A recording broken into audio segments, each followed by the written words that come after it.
Hello everyone, this is lecture 20 of Advanced Drilling, PTRE 451545. And last time we were into the directional drilling stuff. We didn't finish them, I was planning to, but it's fine. We talked about how horizontal wells are part of a special part of directional drilling, and how MATLogger collects data, analyzes the cuttings, gives information to the geosteerer. The geosteerer tells the directional driller if he needs to go down, up, left, right, and the directional driller tells make the adjustments in the rotary steerable system or whatever they are using for directional drilling.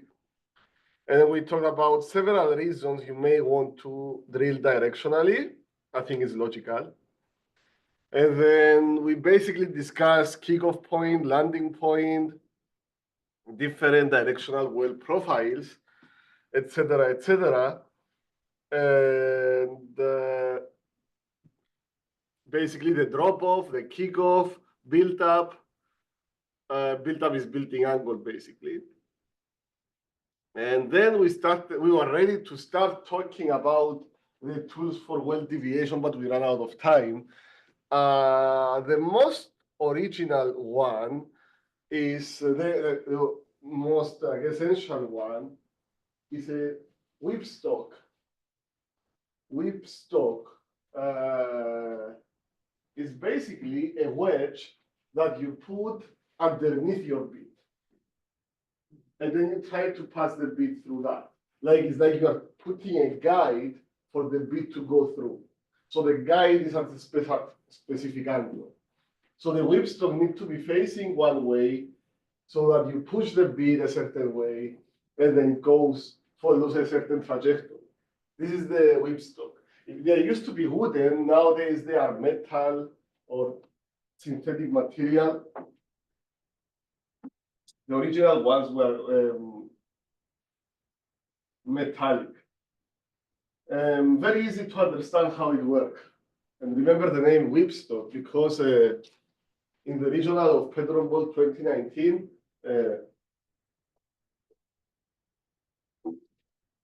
we were playing the Mexicans, and it was a very close game. Obviously, they were the reigning champions.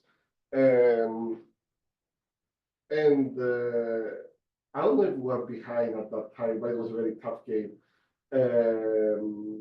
They said weak stop, and we challenged the question. And they asked them to spell it, and they didn't get it right.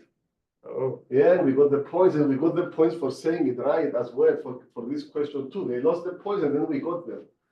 It was a very good point swing. But yeah, that's when I realized that they're just memorizing stuff. They were just memorizing stuff, how it sounds. So I was like, okay, then this is what we need to do. But anyway, whipstock. It's an old pattern, very, very old pattern. How to deviate basically the hole. Okay, I think you understand how it works, right? It's just the bit, the way the bit, let me also draw it on the board for the people online. The way it's gonna move like this, right? Because of this whipstock, the metal wedge. Nothing crazy about it. These days we have downhole mud motors, rotary steerable systems. We do the deviation much more sophisticated, and there are two ways we can do it primarily. There have been others investigated. Yeah. Dr. Andreas, is it that how does it so once you're drilling and then you want to deviate, how does it mean how do we install it? Oh, you take the bit out. Or it's attached to the bit. Yeah, you need to take the bit out, attach it. It's gonna go underneah the bit. Oh. So the bit will try to move through it. Okay. Yeah, it's a good question. It's a very good question. It's gonna have to move through it. It's an ancient type. They didn't have computers or anything. And they have to be aligned a certain way. I mean, you don't want it to move too much when you run downhole. It can move, it would be a bad idea. But many times you have to get it back up, align, and so on. But they do the same things these days with rotary steerable systems and mud motors. Sometimes they lose the angle, they have to come up. And when they start making the deviation, they go very slow. Very, very, very slow. Like 2 feet per hour or something, like they go very, very slow. 2 feet per hour may be extreme, but so two modern day systems is rotary steerable system by pointing the bead. That's where you have an angle and you guide towards that, or pushing the bead. Basically a little bit of a passive approach. This is more active, this is passive. There have been other methods tried out that like the blind bead, a bead that has only 2 of the 3 nozzles flowing. Tries to give it an eccentricity. It didn't work very well, but it was a thing in the 80s or 90s. Yeah, so either I point the bead, so I put the angle here, or I push the bead, okay, in a certain way. This is how it looks like. You have, is the bottom of the BHA, this is the bead, and then you have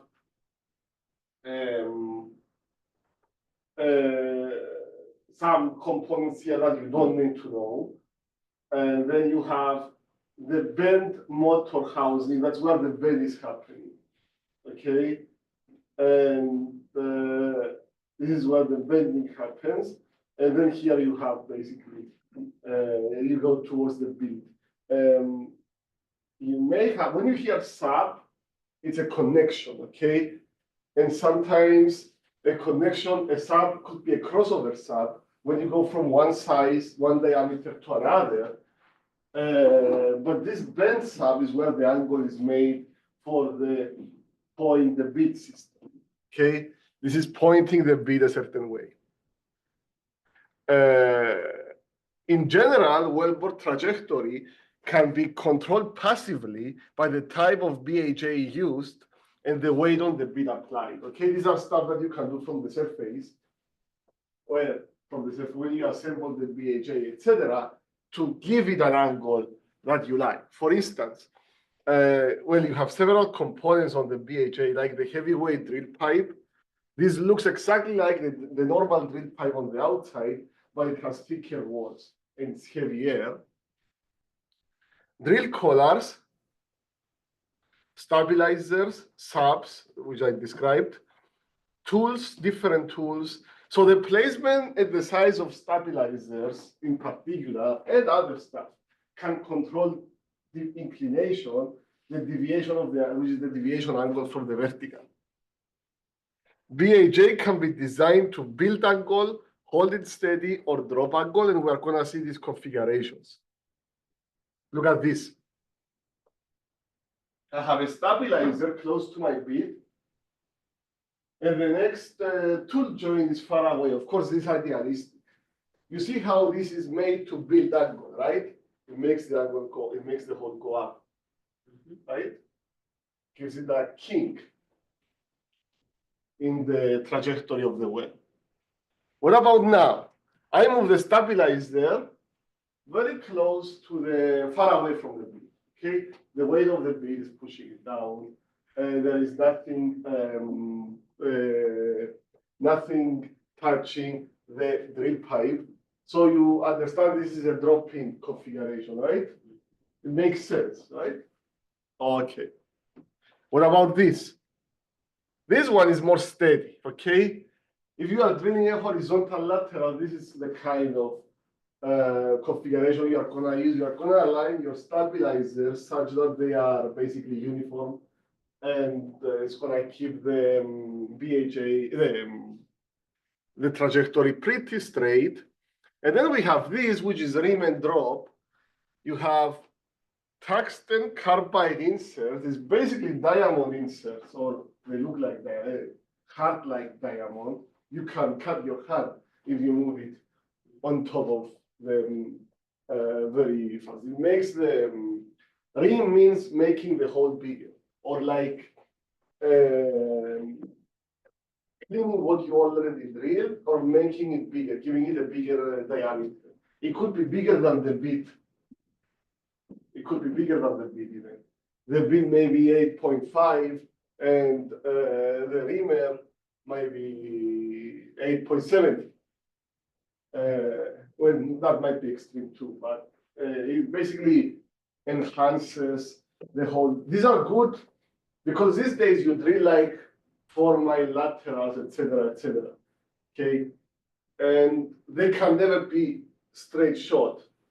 Okay, you cannot really bug out of the hole without getting stuck. And getting stuck, this classroom, but if it was a field class, or I guess if you are in the, you will understand that getting stuck is the worst problem you can get in drilling. I mean, mainstream problem, other than getting a kick, I guess.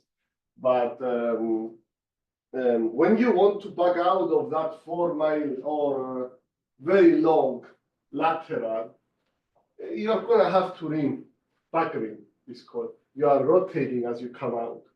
Okay, that takes time, but it cleans up the hole.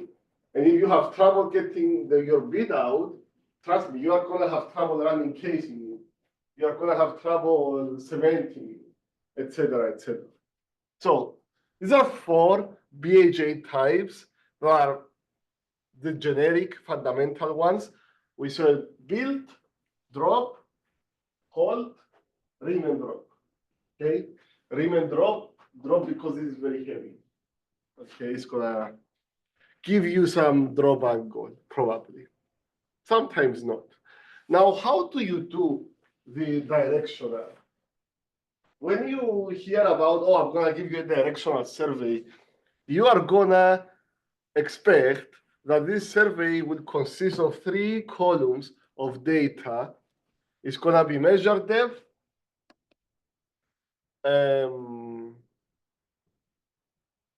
well, here we call it theta, I guess. Theta azimuth and theta inclination. Okay, no, not the ink. So this is the data you are gonna get.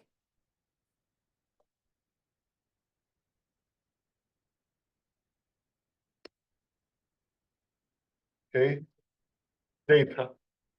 Measure depth, azimuth, and inclination. Okay, what is the measure depth? I think you know. What is the azimuth? Do you know the azimuth, Rocky? Do you know the azimuth? Yeah, I think. I believe in Like the angle, Huh? the angle of elevation. No, that would be the inclination. That's the inclination. Angle from the vertical is the inclination. Angle on a plane from north clockwise A part of it, but I can't is the azimuth. Yeah. So imagine this is a plane, this is a page. I don't care about depth right now. I care about direction. If the north is there and I'm drilling there, I would put a page down. This is north. My well is like this. So my well is about 45 degrees north, 45 degrees east. Okay. If this is north and I'm drilling this way. If this is yeah, from normally it's from the north, but it can be from north all the way to the west. It can be from several ways you can give azimuth. But the azimuth, you have to understand that it's a plane and an angle like this on the earth, like on the surface, like flat. You don't care about depth. Inclination, it's that angle. Okay, angle with a vertical, or with a horizontal plane, basically. Okay, in this case, it's from the vertical, so from this, basically this angle, you know. So what's the importance of it when you are a driller? Yeah, because so that you know how you go, where you go. Azimuth will tell us how far we have gone. No, No. azimuth is the direction, like how far from north I am oriented. So it is measured. Angle. So the angle is making reference to the north. Well, not always, Mhm. but yeah, I mean, yeah, from a reference space in the map, yeah. They use different units they use UTM units in directional drilling, universal, transverse, Mercatron, something like that. UTM units, which it has to do with it's like a map, you know, they say the map is not correct. It doesn't show the size of the countries correct because it's not, the map is flat and the earth is sphere, right? So there is error when you try to make the earth into a single plane surface. It makes countries look smaller than what they really are. Similar to that, we are trying to give directions in terms of in planes, but the Earth is round, right? So you have to make correction for that. That's why they use the UTM unit. Yeah. Universal transverse Mercatron. Anyway, so azimuth, inclination. Oops. Now inclination can be from the horizontal, can be from the vertical. You don't really care about that. You don't need to know what is azimuth. What is inclination? It's the inclination of the hole and the azimuth of the hole. Azimuth is the direction. Okay. From here to Coyote is this is north. Okay.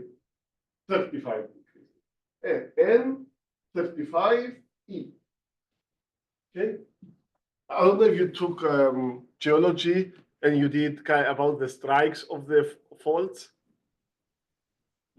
This is the same way. Oh, yeah. It's the same way. Look at that. North, 35-degree east. Right? Because now from here, if this is north to Bokun, is like 85 degrees east. Right? Now it doesn't, but this only tells me the direction there. Now, if I'm gonna drill that way, am I gonna be the inclination I have from the vertical? So imagine a vertical line, the pole, and then the inclination of the well from that would be the inclination. Yeah. Now, the driller, directional driller, doesn't, yes, he cares. This is what he wants to get. He wants to get azimuth and inclination that he wants, that he targets. But he's not gonna align his stuff to get the azimuth and inclination, the rotary steerable system. He's gonna align what we call the tool face. So he's gonna say, okay, the geosteerer told me that we need to go further down. That means I need to change the inclination and the azimuth to this value and this value. Therefore, I will change the tool face angle of the tool at a certain angle, and we will do it. This is how I'm gonna achieve the azimuth and inclination I like. So the idea here is that he will. This is the hole. This is the rotary steerable system. You are drilling directionally, and tool faces an angle on this plane. Imagine a plane perpendicular to the hole, to the borehole. So it's going like this. If it was vertical, it would be like this. But now it's oriented directionally. It's like this. And you want an angle of this. This is the tool face. That's why the tool face is not, is neither azimuth or inclination. It would be azimuth if the well is exactly vertical, right? Because if it's vertical, it would be like this. So, that. And then the azimuth is basically equal to the tool face. So at the beginning, I guess, you have tool face equal to the azimuth, but then it changes. Okay, so Sorry, yeah. on the rig, what's the interface between the driller and the directional driller? No, directional driller is very different. Directional driller is gonna control the deviation of the hole, etc., etc. So while it's doing that, the driller is not doing anything. The driller is the one who controls the block and tackle, like bringing the pipe up, dropping it down, applying weight on the bead is different. Driller is the normal guy who's gonna do the drilling operation. Directional driller is the one who will take what is needed to be done to achieve this inclination and azimuth that he wants, to get the hole where he wants it. The directional driller is near the mud logger and the geosteerer, outside of the rig. The driller is on the rig floor in a cabin. Like, looking and then yeah. The driller is a roughneck who became a derrick man, who became an assistant driller, and then became a driller. Yeah. pass through all the runs. The directional driller is somebody who works for a service company who is doing the. Yeah, I know. But you know, the driller starts drilling the well. Yeah. It drills the vertical section of the well. So when you get to The inclination, the deviation. directional part, then the directional driller comes in. No, he doesn't come in and replace the driller. Okay. He just tells it's a different job. He's gonna tell them, he's controlling the rotary steerable system, basically. He's adjusting the tool face angle, etc., based on where they need to go. He's responsible to direct them the proper way. But he's not the driller belongs to the rig crew. The directional driller works for Schlumberger, those like Patterson. Can't a driller also be a directional driller? It's different One. job. No, it would be. It's a different job. He may. Like what if he has the skills? No. It's very. Rig crew is very different than the directional driller. The directional driller is. He has to receive training from the service company he works for, etc. He's contracted to make sure that the well is following the right trajectory. The driller is like part of the rig crew. Like he's basically on the rig floor, but on the cabin. It's very. It's just like an old, very experienced roughneck, in a sense that rose through the ranks and eventually became driller. He's not a roughneck anymore. He's not helping with the staff. Don't get me wrong, but he is like member of the rig crew, the driller.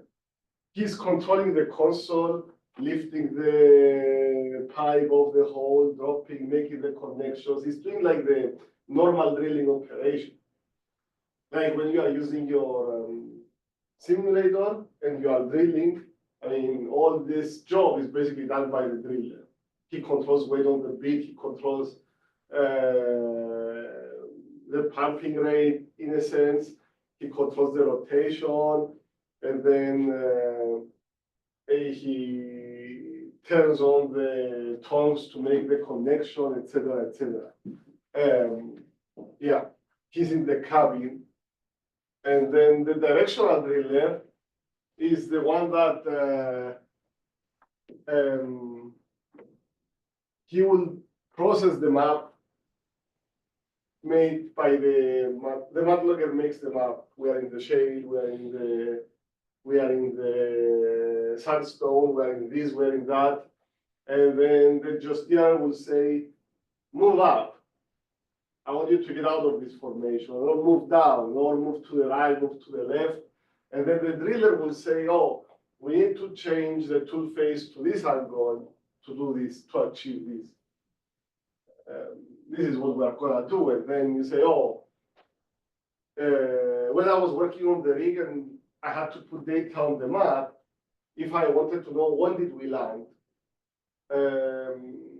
I would go to the directional driller and say, he would tell me, he would open his notebook and say, we landed at that time at this depth, blah, blah, blah. It was like very, very, he's not on the rig when they are drilling. He's not on the rig floor.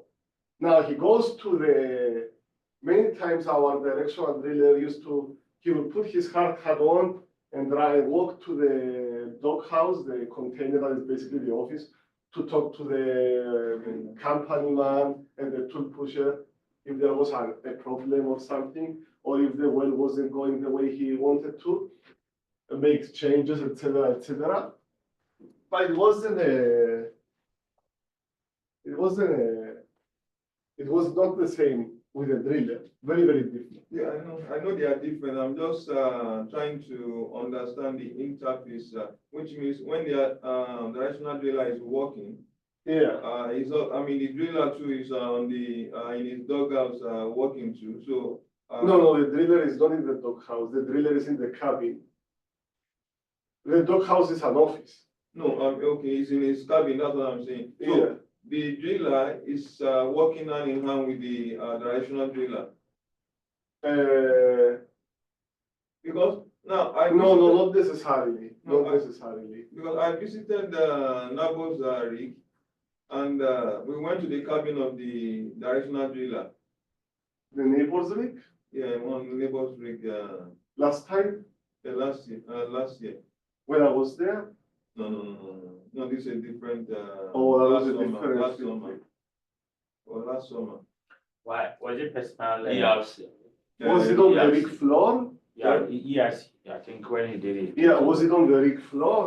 Or was it on a trailer far from the rig? No, far from the rig. Then you went to the directional driller. Yeah, that's what I'm saying. We went to the directional driller has a cabin. Yeah. We went there, and he was showing us what is happening on the rig floor with respect to. He was monitoring Yeah. the well. So what I'm saying is that as the directional driller is doing his stuff, the driller on the rig floor is also assisting him. Well, they could have communication, most likely no, because the one on the rig floor is basically controlling what goes on the rig floor. The rig floor is basically roughnecks, derrickman, if there is,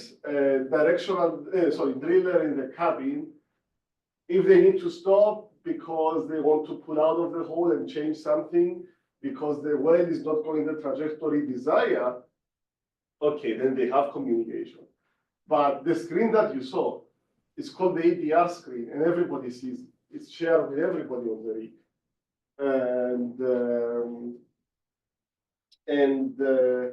Yeah, he cares about the azimuth and inclination that you are going, and he has targets, right? And if the targets are not met, he will make adjustments on the tool face, etc., or even ask to pull out of the hole and change something. Could happen too. Yeah, but he's not like on a constant basis interfering with the driller. And the driller is a rig crew member. He's a rig crew guy. And the directional driller is more of an engineer kind of, or like technical. Yeah, he just comes to do his work and he leaves. No, he's gonna be, well. It doesn't start the well with them. It comes in when. Yeah, but you know, the hole is never straight. You know, even the vertical section will be, yeah. And you might need to do some side tracking, etc. We had the directional drillers from the beginning. I was in a rig where they got rid of them and they brought another company in the middle. Yeah. They were not doing their job. Oh, we had issues. We had issues. We had issues with them and somebody else. They brought another company. They ran them off. They brought another company. And I knew the guy that came by. It was an old friend from LSU. So we met there. Yeah. It was a big service company. And then they brought a smaller one. Well, there is big service companies, they have departments for directional drilling, right? Schlumberger has, Baker Hughes has, et cetera, et cetera. And then you have the smaller companies like Patterson UTI, which is mostly doing that from my understanding. I don't know if they do anything other. I mean, giving examples. Yeah.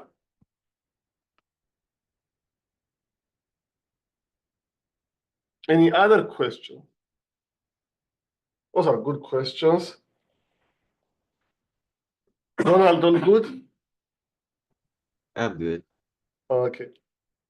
So azimuth is the angle taken clockwise from the north on a plane parallel to the surface or perpendicular to the vertical. Inclination is the angle deviation from the vertical, irrespective of the azimuth.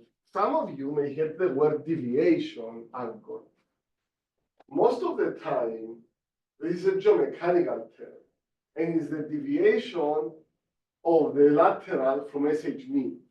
Okay, so imagine if this is my lateral and it's pointing towards Coyote, I will put a page at the floor, and it's like if this is SH mean, or this is SH mean, it will be like, what is the angle from this to here? Is like 30 degrees. That is a different term. So deviation. Some people don't use deviation for inclination. Inclination is the deviation from the vertical.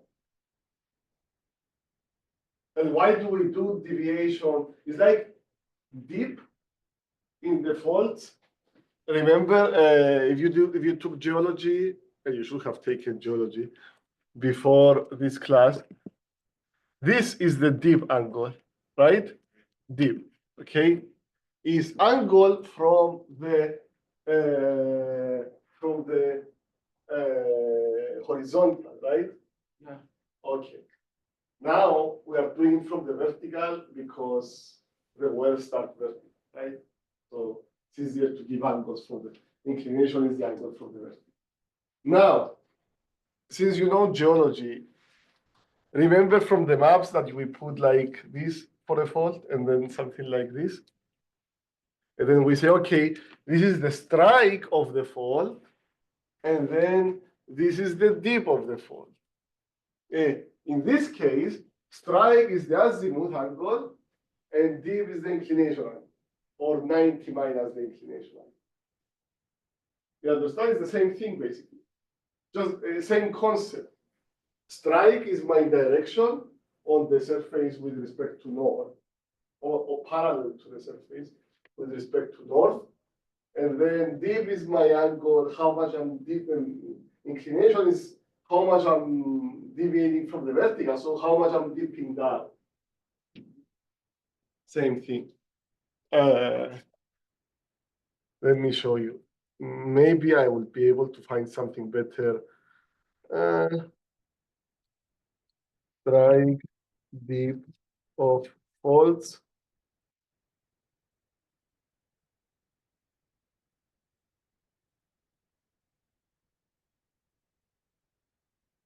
Yeah, but I want to know.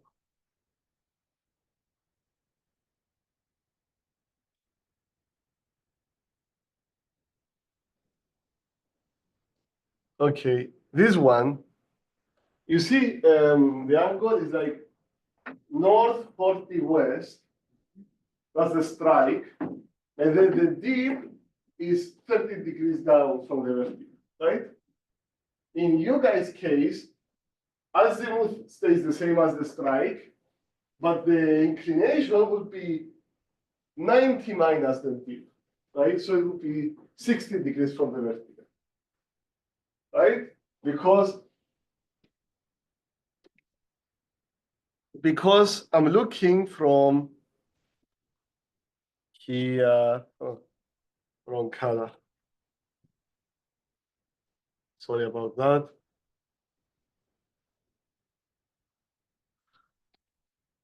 This angle to be my inclination angle.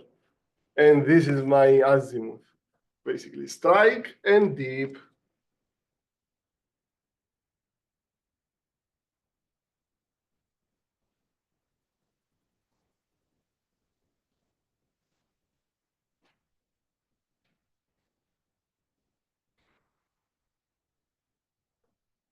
Okay, this is their official explanations. Now, borehole trajectory.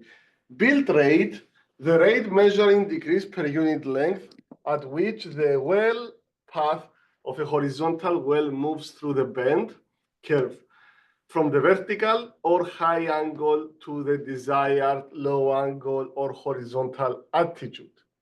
Attitude is the, imagine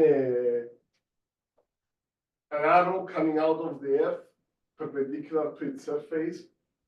This is what we mean attitude in geological speaking. Dogleg severity. Now, if you look at the leg of a dog is bent at a certain, it bends abruptly, right? So this is what we used to call basically, we divide the angle that we gain per 100, every 100 feet, and the overall, like in terms of degrees per 100 feet, like 18 degrees per 100 feet. That's pretty a lot, actually, to describe the curvature of the well between two reference points. It's going to be two directional survey stations according to the minimum survey curvature calculation method, which is basically a tangential method of the two.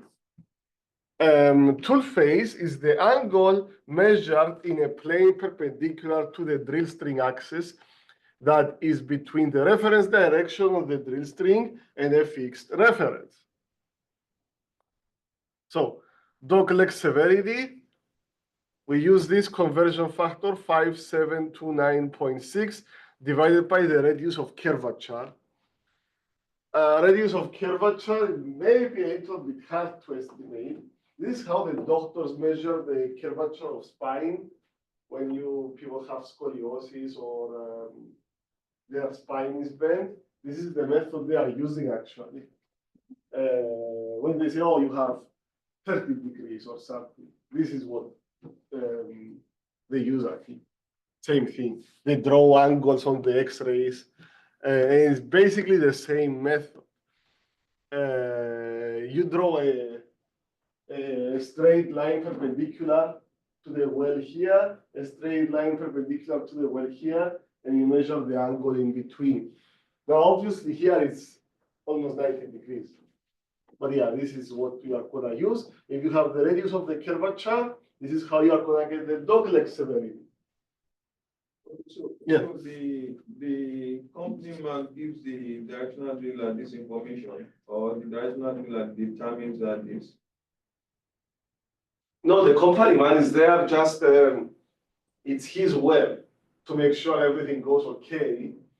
Well, there is a plan for the well that comes from the company man, so you are right in that regard.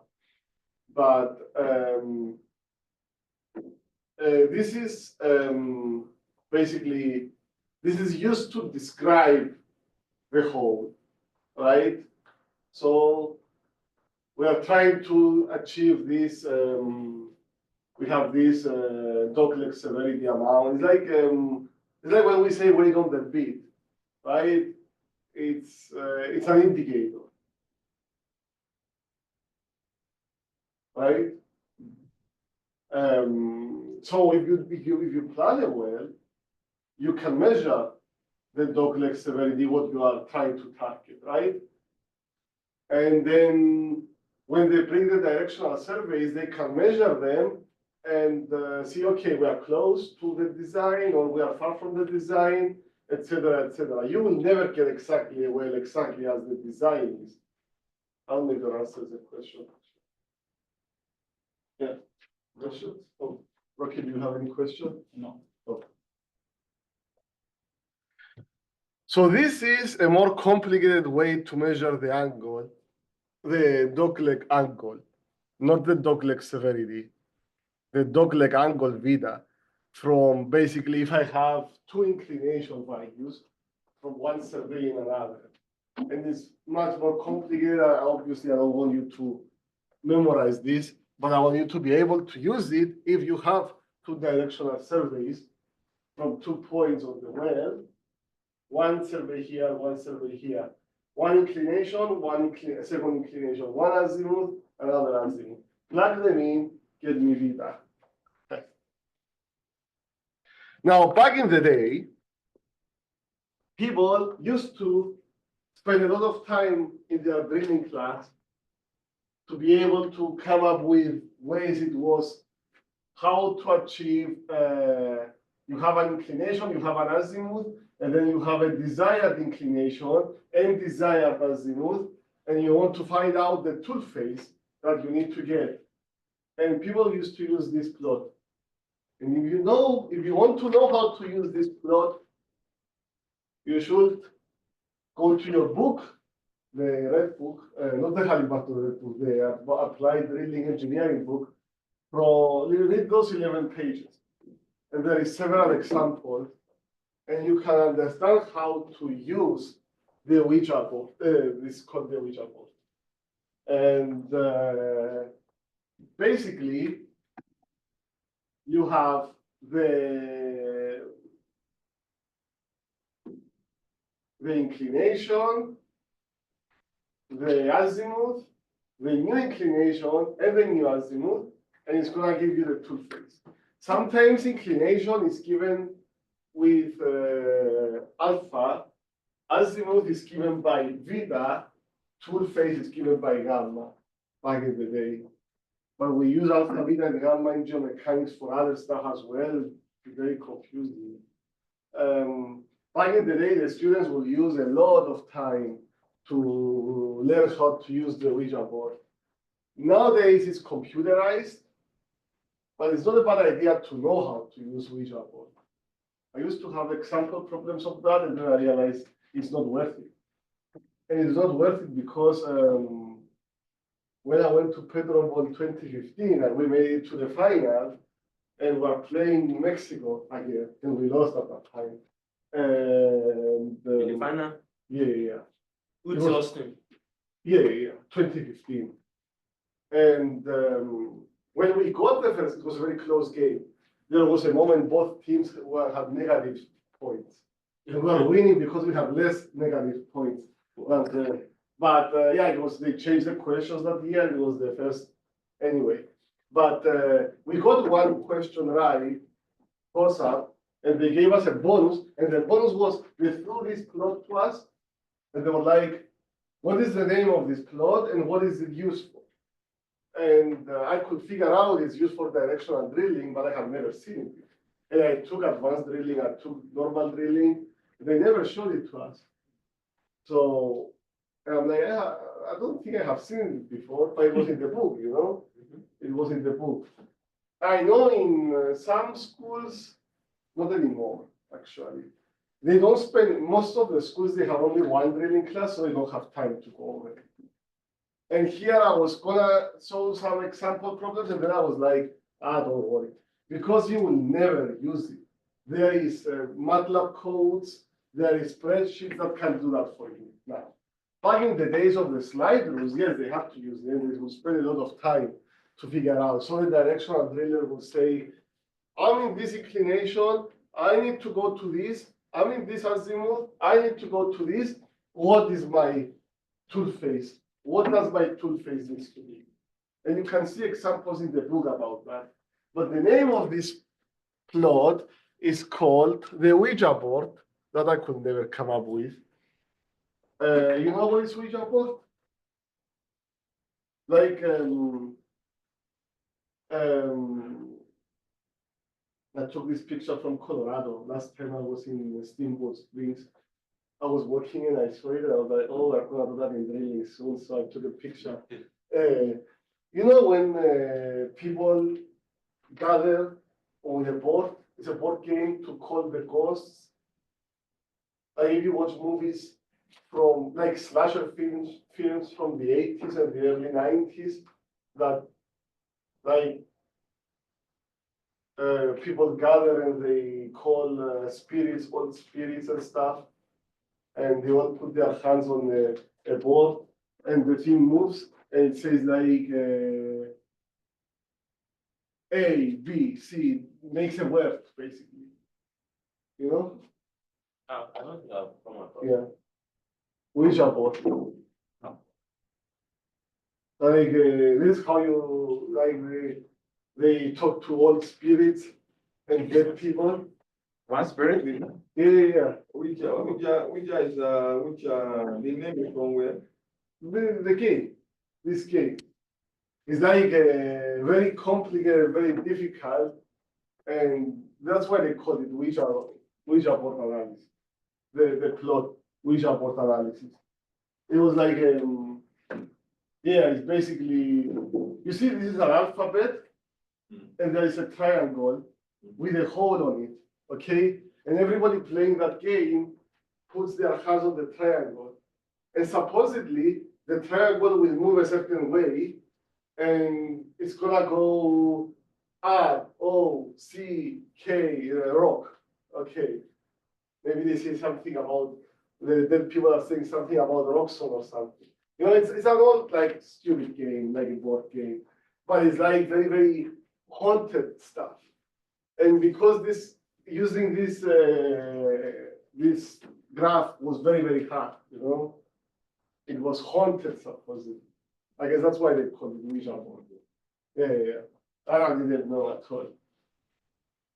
It's very, very complicated on how to use it. And obviously, you don't need to know how to use it. I know when they were teaching the class before, the previous chair was teaching this class, and they had a homework where they were giving them a directional survey, and they had to make an analysis. But it wasn't even using the Ouija board. It was just using trigonometric functions and stuff. I was like, it's not worth it. Because if you get a job as a directional driller, they will train you, the company will train you how to use their own machines. Okay, so I don't need to train you guys to use those machines. I can tell you what are the variables gonna be. They are the dependent variables is azimuth and inclination. That's what you don't control directly, but what you want to target. And then you have the tool phase, which you do control. And this is what you are going to adjust to get to the azimuth and inclination that you like. Okay? And you are not going to use that. You are going to use a computer program that ultimately does that for you. Okay, so you don't need to really know. But if you want to know, and it would be interesting, and it's not as hard as they make it be. The name is weird, but it's not hard to understand. Read those 11 pages from your book, and it would be, you will understand. There is several examples there. And it's pretty descriptive. I didn't bring the book with me, but I have it downstairs. Yeah, that's the Ouija board analysis. And if you go to GitHub of several people, you may find a code, maybe in MATLAB, maybe in Python, on how to do it for you, basically. You give it one inclination, you give it azimuth, then you give it a target inclination and a target azimuth, and he gives you the tool phase, basically. It's not a hard function file to write in MATLAB, maybe. That would have been a nice project if there was an advanced drilling class. But yeah, I think for you guys, well control is more important. Also considering that if you go for well control certification, they're not going to be asking you about this stuff. All the wells you are going to examine there would be vertical. And every well that you work on later won't be vertical, you know? Anyway, downhole motor, it uses additional torque. Okay, so you apply torque above, but you also can magnify it by applying torque independently, additional torque through the downhole motor. Or you could be so far on the lateral that you cannot rotate anymore, and you are basically just rotating the motor. Okay, it's an additional source of power to your drill string, rotational power. And we use this equation to relate this volumetric efficiency with the flow rate through it, of mud through it, the pressure difference across it, and the revolutions per minute n. Okay, the speed is n, the pressure drop is delta P, the flow rate is Q. The torque provided by the downhole motor acts in addition to the torque provided by the top drive or rotary table, or it could be just the rotary motor rotating, okay? I want you to know this equation so that you can calculate the torque that you are providing by the rotary motor. If both of them, if you are also providing torque from the rig, you need to add that to this to get the total. That's why when we did hydraulics optimization, I told you those stuff that we learned, the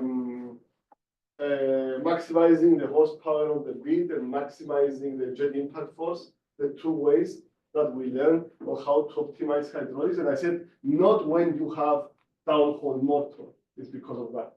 Because downhole motor is an external source. It's an external source of torque. It gives you additional torque. Okay, I just want you to know that equation just in case. Downhole motors help drill highly deviated sections where it is difficult to apply weight on the bit. The magnitudes of Q, delta P, and N are interrelated and depend on the downhole motor specifications. So if you want to increase one or another, you may need to reduce the other one. You cannot increase all three of them at the same time beyond a certain level. Okay, you reach a limit, and then you damage the motor if you try to get bigger. There is specifications, obviously. If the downhole motor cannot supply the threshold T required to break the rock, it will stall and be damaged. So if the rock requires very, very heavy torque and the bit cannot provide it, it's gonna basically, you are gonna have issues. You are gonna have issues with the motor. And that's about module 3. Any questions? Yeah, I have a question. In a deviated hole, now, how does it affect our casing design? Does it always have to do with the hydraulics or the sticking of the casing? Yeah, running casing would be hard. So you want your hole to be, the curvature to be, how do you say, high or low? I mean, not very steep. Mm-hmm. Not very steep. Obviously, the well, when we say, the well is very long. Mm-hmm. So when we say we're deviating, it doesn't go like this and then like this. It goes very, very slowly, the curvature. So you can run casing, but it might be hard. That's why sometimes we cannot, and we know we won't be able because they were drilling very fast and they went a little bit like this. Then you have to back rim when you come out of the hole to make sure that it cleans up. Sometimes you cannot even pull the drill string out of the hole. If you cannot pull the drill string out of the hole, for sure you're going to have problems running casing. 100%. And they will, yeah, I mean, I said 18 degrees per 100 feet is pretty high. it used to be the, I think it's the limit of the Schlumberger, a tool that Schlumberger had, it was called something Archer.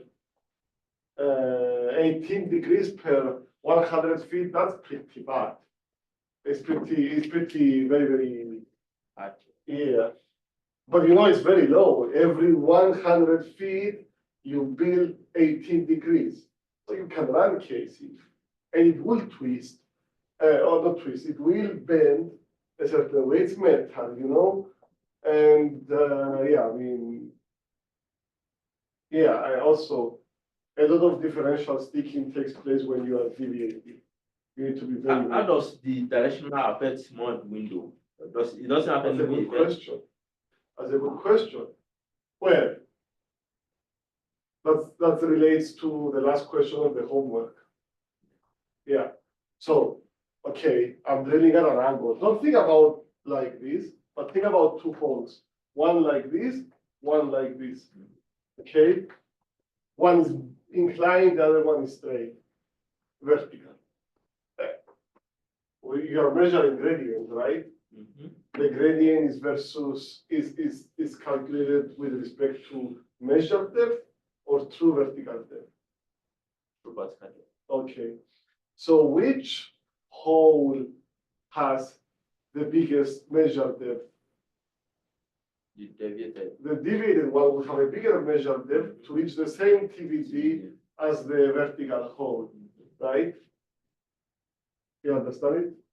Yeah. So yeah, the gradient is always with respect to true vertical depth. So you could be drilling. I mean, in the horizontal well, you went down and then you went like this. You landed. After that, you are the same true vertical depth pretty much until the end, right? Until TG, the total depth. So in that case, I mean, yes, you are adding measured depth to the well, but you are not really changing the fracture gradient. You are changing the place you are in the formation. The fracture gradient may change because of heterogeneities, but not because you are going deeper. You are not going deeper. You are just going sideways. So yeah, think of it like that. Now that I mentioned the homework, since we have a few minutes, 1 second, let me show summary what we learned. We talk about in situ stresses in the Earth subsurface. We talk about SV and SH mean magnitudes, how to estimate them. We talk about formation pore pressure and overpressure.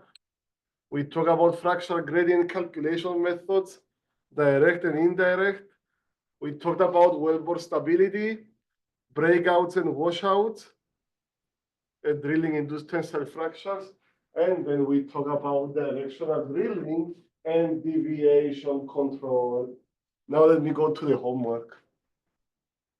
There was a student who came to my office hours, and it was very nice that he did, because I realized I need to clean up, make something sound better. So it was a question for the third. These are two columns. I want you to add a third column, which is basically require mud weight in with 200 psi over balance. Okay, so require mud weight, take the formation pore pressure, add 200 psi to it, convert that to ppg by divided by 0.052, and you have value, right? ppg. Now, you can have it like ppg, but you can also have it as psi per foot, right? Yeah. Yeah. Okay, that's the third column. What about the fourth column? By the way, this is plus 2 psi, 200 psi, right? Okay. So what is the fourth column? I forgot now. So I don't know. The question says add a third column for the required mud weight, which can be formation pore pressure plus a 200 PSI bar balance. Yeah, is the left side of the mat window. Is the left side of the mat window. Yeah. Is the left side of the mat window. You take basically the FPP, you add 200, and you divide by the depth, and that's PSI per foot value. You can divide by 0.052, and you get that PPG. Now the fourth one, where was it? Then at the fourth and fifth column for FPP and MW gradients. So if the third column, let's just say the third column must be PPG. Then the fourth column is basically PSI per foot. That's counterintuitive. You should go first from PSI per foot to PPG, but this is not my question. I didn't write that question. You know who wrote that question? In that book that I gave you the copies. It was in the last, in the first page I didn't give you. It was that question. Rabia? Yeah. It's page 182. Actually, if you read page 181 towards the end, it starts that question. But it, page 182 gives you the answers, but doesn't tell you how. Anyway, but yeah, this is, let me make it clear, I guess. Sorry about that. So, but here is the catch. So this is PPG, okay, plus 200 PSI. Now, is MW in PSI per foot? Is basically this value in PSI per foot, not with 200 PSI.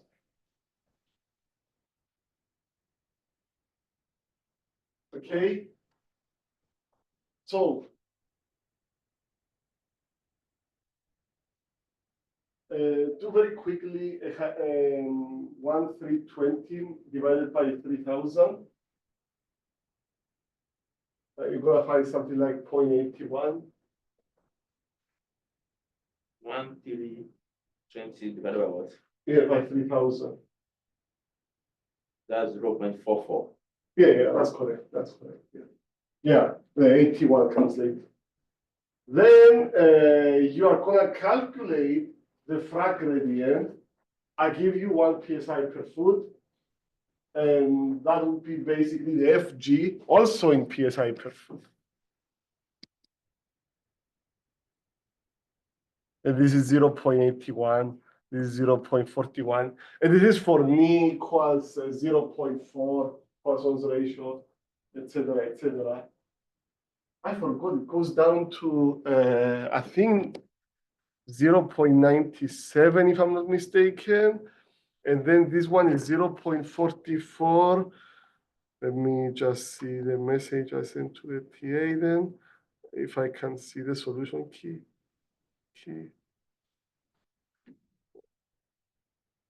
So that I'm not telling you guys BS about the, come on. Oh, that's homework 1. Homework 3, I want homework 4.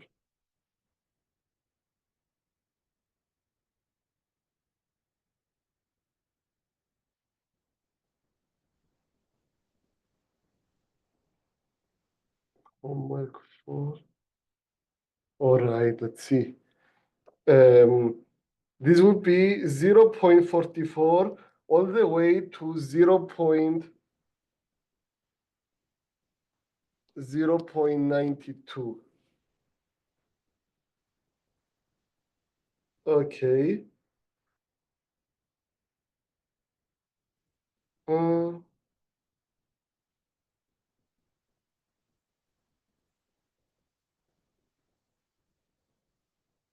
Oh, sorry, no. Okay, let's do it again.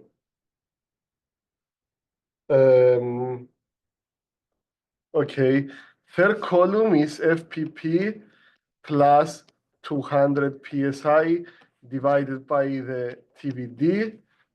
And that would, oh, sorry, not divided by TVD. What am I saying? It just wants your It just wants your the pressure. So here it would become 1,520 all the way to 10,371. Okay, that's the third column. Then you have the fourth column. Sorry for the confusion. Is FPP without 200 divided by TVD. So that is 0.44 divided all the way down to 0.92. And then the other one, the fifth one, 3, 4, 5, fifth one is the gradient of MW in PSI per foot. So basically, now is MW gradient. 21520 divided by 3,000, and tell me if you get 0.51. 0.5066. Yeah. That's 0.51 all the way to 0.94. So basically, you do this value divided by this value. Okay, and then you have another one, which is FG, the fracture gradient, and that's you are gonna use Eton. But when you use Eton, you have somewhere to put FPP. Don't put FPP plus 200. Put only The value of the formula. yeah, and then you're gonna find something like 0.81. If you use the 200, you're gonna find 0.83. Okay, 0.83 is wrong. 0.81 is right, divided by all the way down to 0.97. Okay, if you do it properly. And yeah, and then you can do question number 6. You do it for 0.3 Poisson's ratio. You get something like 0.68 all the way to 0.96. And you see how the Poisson's ratio affects everything. So yeah, the 200 only gets here. And then it affects this. But it doesn't affect this. And don't blame me. I didn't write that question. I want to see on that number 7 question because Yeah. how would the well, if it is inclined rather than vertical? I think there was a particular question, number 3, that says that is similar. I don't know, maybe I'm the one confusing myself. It says, Yeah. why does all inclination influence fracture pressure? Well, why does? Why does all inclination influence fracture pressure and how? Okay, so let me see. Number 3. Number 7? Number 3. I'm 3, relating oh. number 3 and number 7 now. Oh, 3 is easy. 3 is very easy. But the number 7. Number 7 is just quantitative, but okay. Well, Yeah, go ahead. yeah. Well, that inclination won't it have an effect on the fertility, right? And then when it have the effect on the fertility is like it will move forward. That will influence the number of casing strain or So they basically want to see if it reduces or increases the fracture gradient, right? But what happens to the overburden? Basically, as the well is deeper, gets bigger and longer. If you are inclined, the overburden is basically less than if you had the same well vertical, right?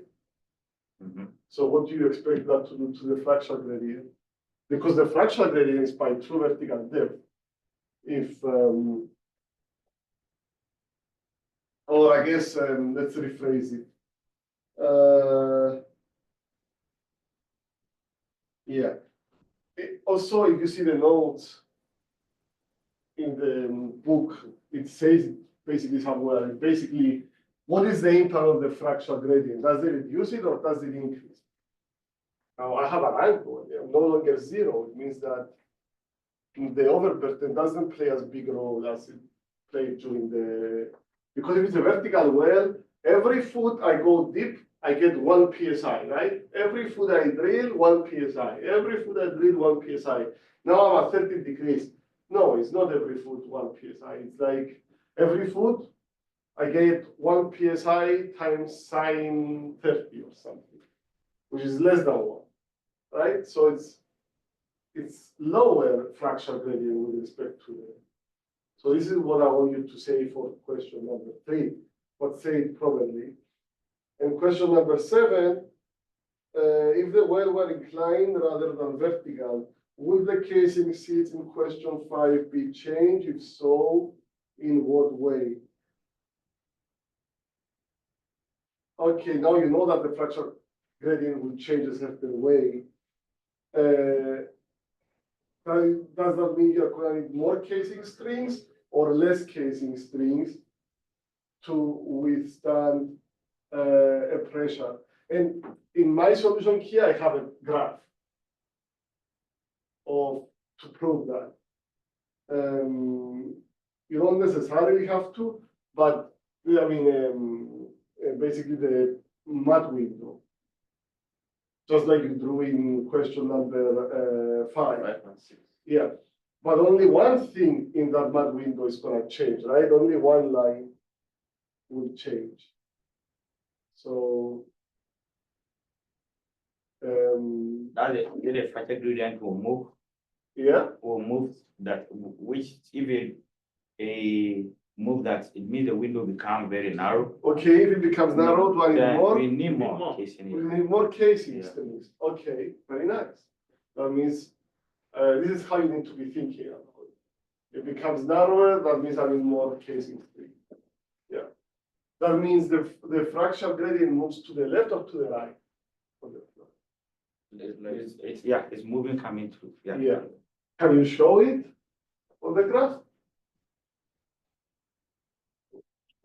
How do we do that? I don't know. It's very easy. Ah. Where you have SV, you make it SV times 90 times. not sine. I don't know if it's sine, but let me show you. I will use orange. Okay. Okay. You want a deviation?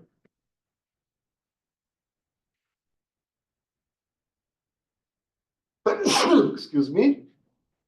This is the angle here of deviation, theta. And then, well, how are we gonna do it?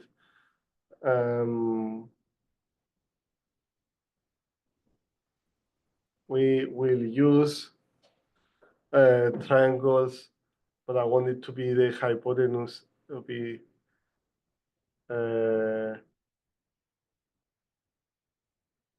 so basically I don't remember if it was gonna be you can show it that 1 psi per foot is gonna become 1 times something at angle theta, and that would be smaller than how did I show it in answer here? I don't have the spreadsheet with me, but basically you are just moving the fractional gradient to the left by changing the SV on the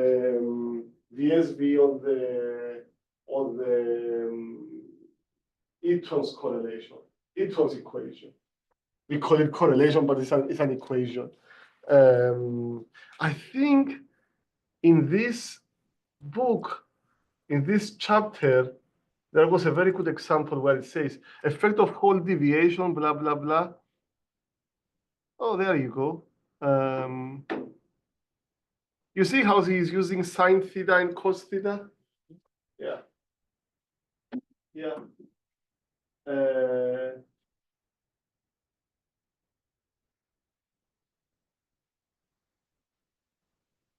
Fractional pressure based on 11. This is the Hart's equation modified, but yeah. So you change them a certain way, and basically, I think if you read this part, you are gonna understand what you need to write for 3.